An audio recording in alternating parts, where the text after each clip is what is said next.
ஸ்ரீ ஆஸ்ட்ரோவிஷன் நேயர் அனைவருக்கும் வணக்கம். மீன ராசிக்கு 2024 ஆகஸ்ட் மாதம் எப்படிப்பட்ட பலன்களை கொடுக்குதுன்னு பார்க்கலாம்.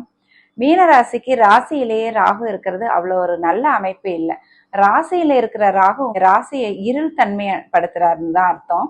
உங்களுடைய மனசுல பல கெட்ட எண்ணங்கள் ஏற்படும், ஒரு நெகட்டிவான ஃபீலிங் ஏற்படும். உங்களுக்கு ராகு உங்களுக்கு ஒரு பேராசையான எண்ணத்தை ஏற்படுத்துவார், பேராசையை காட்டுவார், அதன் மூலம் உங்களுக்கு நஷ்டத்தை ஏற்படுத்துவார், உங்களுக்கு கெட்ட சவகாசங்களை ஏற்படுத்துவார், கூடா நட்பை ஏற்படுத்துவார். நண்பரோட பேச்சை கேட்டுட்டு ஏதாவது ஒரு தவறான முடிவு எடுக்க வைப்பார் ராகு. நீங்களே ஒரு தவறான பாதைக்கு செல்லவும் வைப்பார் ராகு. உங்களுடைய பழக்க வழக்கங்கள்ல எண்ணங்கள்ல நீங்க ரொம்ப கவனமா இருக்கணும். ராகு ராசியில் இருந்தா உங்களுடைய உடல் நலத்திலையும் சில குறைகளை ஏற்படுத்துவார். உங்களுடைய உடல் நலத்திலையும் நீங்க அக்கறை எடுத்துக்கணும்.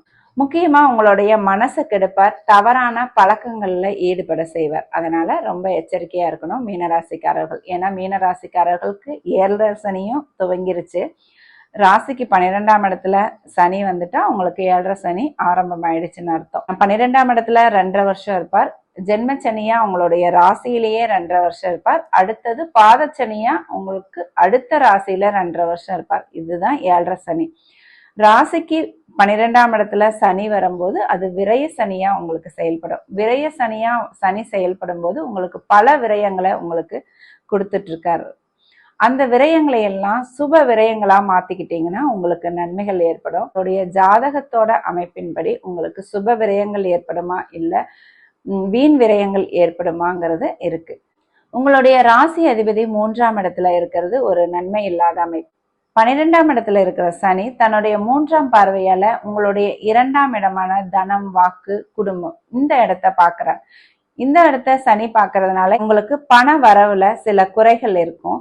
குடும்பத்திலையும் சில பிரச்சனைகள், குழப்பங்கள் ஏற்படும். உங்களுடைய வாக்கால சில பிரச்சனைகள் ஏற்படும். அதனால நீங்க எது பேசினாலும் ரொம்ப கவனமா பேசணும். சாதாரணமா எதையாவது பேசிட்டு நீங்க அதுல வம்புல மாட்டிக்க கூடாது. உங்களுடைய ராசி அதிபதி குருவும் 3ஆம் இடத்துல மறையிறார். குரு பொதுவா 3ஆம் இடத்துல மறையும் போது உங்களுக்கு பண வரவுக்கு சில தடைகள் இருக்கதான் செய்யும். சனியோட பார்வையும் 2ஆம் இடத்துல விழுறதுனால பண பற்றாக்குறை உங்களுக்கு ஏற்படும். 3ஆம் இடத்துல குருவும் செவ்வாயும் இருக்கிறது ஒரு நல்ல அமைப்பு. இதுக்கு ஒரு நிவர்த்தி என்னன்னா, 2ஆம் அதிபதி செவ்வாய் 3ஆம் இடத்துல குருவோட இணைஞ்சு சுபத்துவமா இருக்கிறதுனால ஓரளவுக்கு பணம் வர அமைப்பு ஏற்படுது. ஏன்னா 2ஆம் இடம் சனியோட பார்வையால உங்களுக்கு கெட்டுருச்சு. குருவும் 3ஆம் இடத்துல அமர்ந்ததுனால குரு பலனும் இல்லாம போயிடுச்சு. இதற்கு ஒரு நிவர்த்தி செவ்வாயோட சுபத்துவம் குருவோட சேர்றதுனால.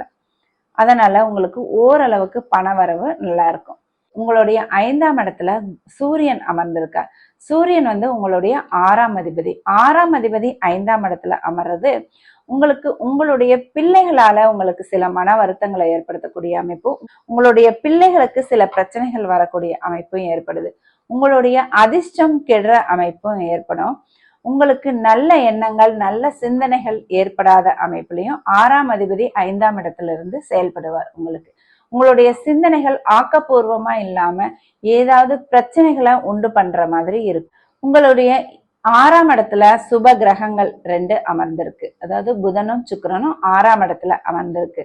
இது உங்களுக்கு வேலை தேடிட்டு இருந்தீங்கன்னா வேலை கிடைக்கிற அமைப்பை ஏற்படுத்துது. உங்களுக்கு மீனராசிக்காரர்களுக்கு இந்த மாதம் வேலை கிடைக்கின்ற ஒரு அமைப்பு ஏற்படுது. அடுத்ததா கேது 7ஆம் இடத்துல இருக்கார். கேது 7ஆம் இடத்துல இருந்தாலும் 7ஆம் இடம் கெடும். கேது 7ஆம் இடத்துல இருக்கிறது ஒரு நல்ல அமைப்பு இல்லை.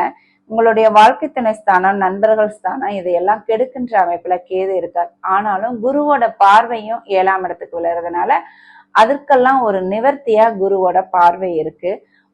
உங்களுடைய நண்பர்களாலையும் உங்களுடைய வாழ்க்கை துணையாலையும் ஓரளவுக்கு உங்களுக்கு நன்மைகள் கிடைக்கின்ற அமைப்பாக தான் இருக்கு. ஆனா 7ஆம் அதிபதி 6ல மறைஞ்சு சனியோட பார்வை வாங்குறது அவ்வளோ நல்லது இல்லை.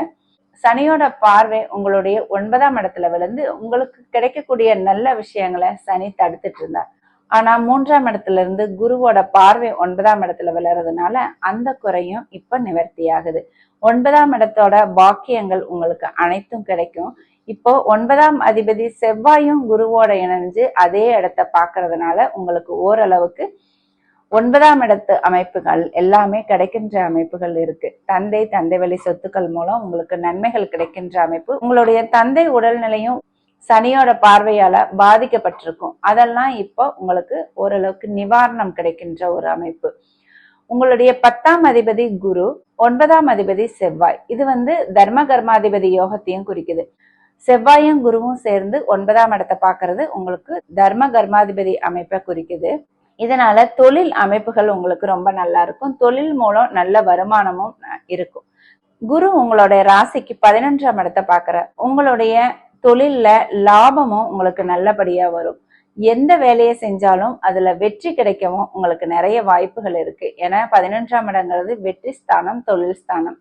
இந்த இடத்த குரு பார்க்கும்போது அந்த இடங்கள் உங்களுக்கு வளரும். அதனால உங்களுக்கு தொழில்ல லாபம், எந்த விஷயத்திலையும் வெற்றி, இதெல்லாமே கிடைக்கும். மீன ராசிக்காரர்களுக்கு பொதுவா சொல்றது ஒன்னே ஒண்ணுதான். இப்போ 7.5 சனியோட ஆரம்ப கட்டத்துல இருக்கிறதுனால, விரைய சனியில இருக்கிறதுனால நீங்க புதுசா ஒரு தொழில், அதாவது அதிக முதலீடு பண்ணி ஒரு தொழில் ஆரம்பிக்கிறத தவிர்க்கணும். புதிய நபர்களை நம்பி எந்த விஷயத்திலையும் ஈடுபடுறதையும் தவிர்க்கணும். பிரச்சனைக்குரிய விஷயத்துல ஈடுபடுறதையும் தவிர்க்கணும். ஒரு விஷயம் பிரச்சனை தரும் அப்படின்னு நினைச்சா அந்த விஷயத்துல இருந்து நீங்க தள்ளி இருந்துக்கணும். ஏன்னா மற்றவர்களால உங்களுடைய பெயர் கெடுறதுக்கும் உங்களுக்கு வாய்ப்புகள் இருக்கு.